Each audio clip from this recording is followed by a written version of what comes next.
Mapagpalang araw po sa inyong lahat. Welcome to DJ Sean Stories.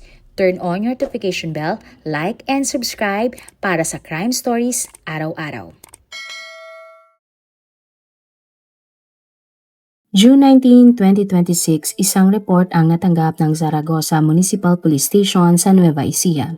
Ayon sa lalaking nagtungo sa police station na isang magsasaka mula sa Sitio Bornao, alas 3 pasado ng hapon, naisipan niyang maglakad-lakad sa kanyang lupain upang bisitahin ang kanyang mga pananim. Subalit habang pinagmamasdan ng magsasaka ang mga tanim niyang palay, isang kakaibang bagay ang kanyang napansin.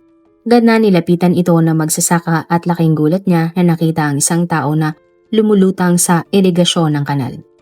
Mabilis na kumalat ang nakakilabot na pangyayaring ito at may mga tumawag agad ng mga pulis. At pagdating ng mga pulis, agad nilang kinuha ang labi ng tao mula sa irigasyon ng kanal. Pag-ahon nga sa biktima sa kanal, nagulat ang lahat nang makita ang kalunos-lunos na kalagayan nito. Dahil ang biktima ay nakalagay sa loob ng sako, tinalian ng bato at parang basura na inihagi sa irigasyong kanal. Ang ating istorya ngayon ay tungkol sa isang transgender na pinaslang sa Nueva Ecija at ang lahat ay dahil lamang sa pag-ibig. Kilalanin natin ang biktimang si Bella Lutap, 20 years old na tubong San Antonio, Nueva Ecija. Bunso sa magkakapatid si Bella kaya siya na lamang ang naiwan sa piling ng kanyang mga magulang dahil may sarili ng pamilya ang kanyang mga kapatid. Kumuha nga si Bella ng kursong tourism sa Our Lady of Fatima University, Cabanatuan. Pero ng second year college, nahinto siya sa kanyang pag-aaral.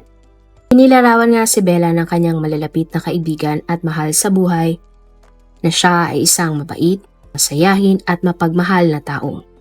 Ipinanganak nga si Bella sa isang lalaki pero siya ay sumailalim sa mga pagbabago hanggang siya ay naging isa ng ganap na transwoman at miyembro nga ng LGBT community. Noon pa man, napansin na ng mga magulang ni Bella na mahilig ito sa mga laruan, damit at mga gamit pang babae. Buo naman ang suporta ng pamilya ni Bella sa kanyang transformasyon hanggang sa tuluyan niya nang yakapin ang pagiging isang transwoman. Napakasaya at proud nga si Bella sa kanyang pagbabago. Naranasan na din ni Bella na sumali sa mga beauty pageant at napakahilig niya nga sa mga fashion. At dahil sa mga pagbabago nga kay Bella, marami ang nakapansin na pumuti ito, gumanda ang kutis, sumeksi ang hubog ng katawan at gumanda ang muka. Kaya naman marami nga ang humanga kay Bella at meron pa ngang nahulog ng tuluyan ang loob sa kanya. Isa nga sa mga nahumaling kay Bella ay ang lalaking si Calvin, 26 years old. Batid ni Calvin na si Bella ay isang transwoman. Niligawan nga ng lalaki si Bella hanggang sa nagkaroon na din ng pagtingin si Bella kay Calvin. Hindi naman itinago ng dalawa ang kanilang relasyon sa kani-kanilang mga pamilya. Tinanggap nga si Bella ng pamilya ni Calvin at winelcome naman ang lalaki ng pamilya ni Bella. Ayon pa nga sa ina ni Bella, itinuturing niyang sariling anak si Calvin dahil nakita niyang masaya ang kanyang anak sa piling ng lalaki. Umabot nga ng 1 taon at 7 buwan ang relasyon ni Bella at Calvin. Dumating na din sa punto na nagsasama na sa isang bahay ang magkarelasyon. Ngunit ang June 10, 2026, nang tuluyan nang tinapos ni Bella ang relasyon niya kay Calvin. Hindi na kasi kaya pa ni Bella ang pagiging seloso, obsessive, pagiging mahigpit ng kanyang nobyo na si Calvin. Nung una, lahat nga ng gusto ni Calvin ay ginagawa o sinusunod naman ni Bella. Sinubukan din ni Bella na intindihin ang ugali ni Calvin at umasa nga na magbabago pa ang lalaki. Ngunit tila nasasakal na si Bella sa kung paano siya tratuhin ni Calvin kaya tuloy na niyang pinutol ang kanilang ugnayan. Pero dahil iisa lamang ang circle of friends ni Bella at Calvin, hindi maiwasan na mag-cruise ang kanilang mga landas. At sa pagdaan nga ng mga araw, unti-unti nang inakala ni Bella natanggap na ni Calvin ang kanilang naging hiwalayan at nagpasya na nga sila ni Calvin na manatili na lamang magkaibigan. Halos 2 linggo matapos ang hiwalayan ni Calvin at Bella, nagplano nga si Calvin ng isang maliit na salo-salo kasama ang kanilang mga kaibigan. Ayon sa mga kaibigan ni Calvin at Bella, magiinuman dapat sila sa barangay San Rafael at maghaharap-harap para pag-usapan ang lagay ng relasyon ng dalawa. Nang natanggap na nga ni Bella ang imbitasyon ni Calvin, pumayag naman siya na sumama. At gabi ng June 16, 2026, nang sinundo ni Calvin si Bella sakay ng kanyang motorsiklo. Sa isang larawan mula sa kuha ng CCTV, makikita pa nga si Bella na nakaupo sa likod ng bahagi ng motor ng kanyang ex-boyfriend. Ayon sa mga balita, nakita din ang dalawa ng madaling araw ng June 17 na binabaybay ang kalsada sa barangay Macarse. Ngunit laking pagtataka ng mga kaibigan ni Calvin at Bella dahil hindi sumipot ang dalawa sa kanilang usapan. Kaya naman imbis na magsalo-salo, umuwi na lamang ang mga kaibigan ng dalawa. Pero nagsimula namang mag-alala ang mga magulang ni Bella nang hindi ito umuwi ng umaga ng June 17. Tinawagan nila ang cellphone nito pero hindi sumasagot ni isang beses si Bella. Agad namang nagpost sa social media ang nanay at kapatid ni Bella upang humingi nga ng tulong na mahanap ang transwoman. Nagdesisyon na din sila na magtungo sa police station upang report ang pagkawala ni Bella. Si Bella nga ay hinanap ng kanyang buong pamilya, mga kaibigan at ng mga pulis. Sa investigasyon at paghahanap kay Bella, nakausap ng mga pulis ang kaibigan ng dalaga. Ayon sa kanila, ng gabi ng June 16, nakatakda silang magkita-kita at mag-inuman. Subalit wala daw nangyaring inuman dahil hindi naman sumipot ang nagplano nito na si Calvin, ang ex-boyfriend na nawawalang si Bella. Dagdag pa ng mga kaibigan ng dalawa, pag-uusapan dapat nila ang tungkol sa relasyon nga ni Calvin at Bella.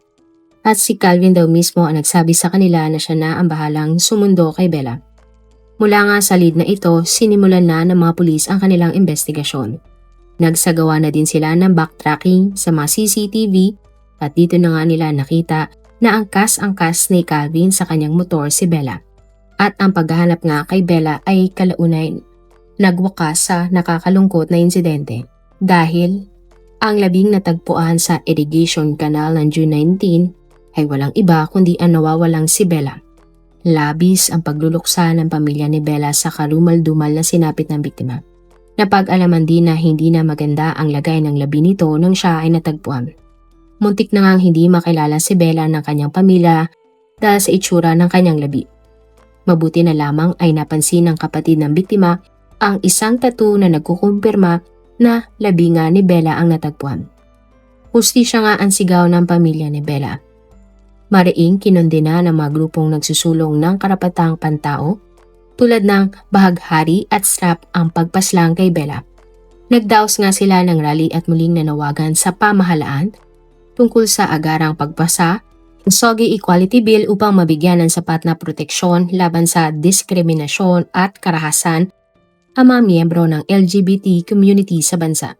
Ayon sa mga pulis, malinaw na may intensyon itago ang nangyaring krimen. At ayon nga sa ulat ng SOCO, sinadya ng sospek na talian ng malalaking bato ang labi ng biktima upang masigurong lulubog ito sa irigasyon at hindi agad makikita ng mga tao. At base nga sa autopsy sa labi ng biktima, pananakal gamit ang kamay o manual strangulation ang ikinamatay ni Bella. Napag-alaman din ng mga pulis na ang magsasaka na nakadiskubri sa labi ni Bella at ang may-ari ng lupain malapit sa irigasyon ng kanal ay ang ama ni Calvin. Dito na nga naging sentro ng investigasyon ang dating kasintahan ni Bella na si Calvin. At June 20, 2026, nantiluyan ng inaresto ng mga pulis si Calvin. Mariing itinanggi naman ni Calvin na siya ang pumatay kay Bella. Inamin naman ng sospek na sinundo niya si Bella gamit ang kanyang motorsiklo upang pag-usapan ang kanilang relasyon. Subalit iginit niya na ibinaba at iniwan na lamang niya si Bella sa isang kanto pagkatapos ng kanilang pag-uusap. At nang tanungin nga ng mga investigador kung bakit niya iniwan ang biktima sa ganung oras sa kanto ng kanilang lugar, hindi makapagbigay ng malinaw na paliwanag ang sospek. Humingi nga si Calvin ng tawad sa pamilya ni Bella.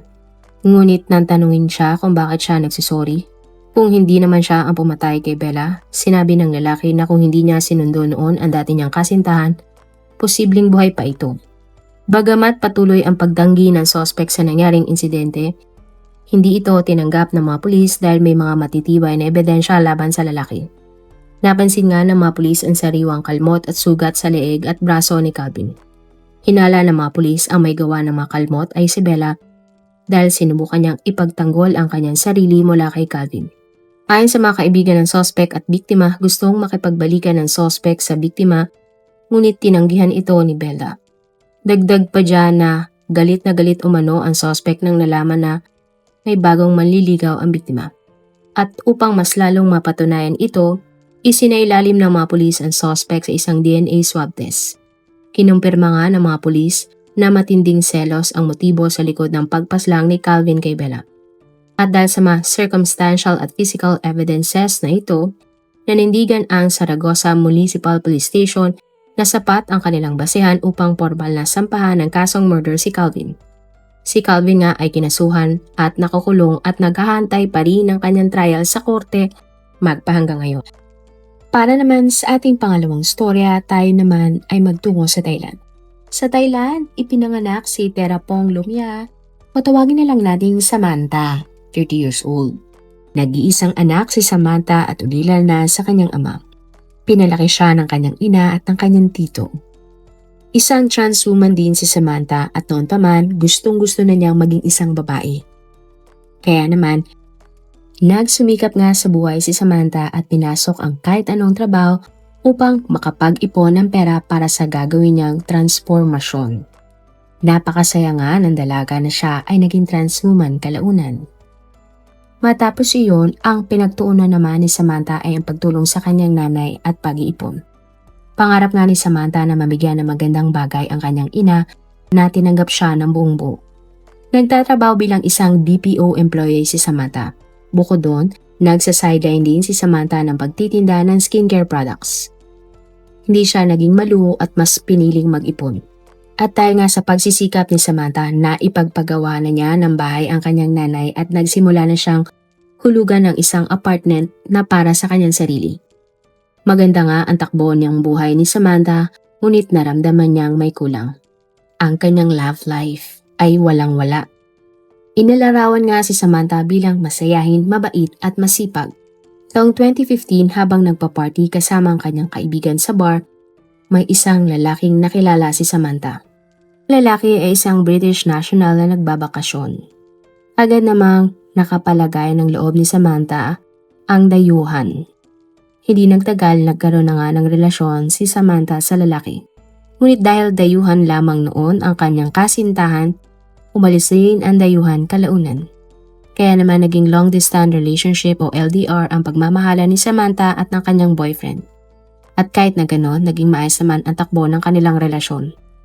Isang beses kada taon bumabalik ng Thailand ang British national upang dalawin si Samantha. At kalaunan ipinakilala nga ng dalaga sa kanyang nanay at tito ang kanyang nobyo.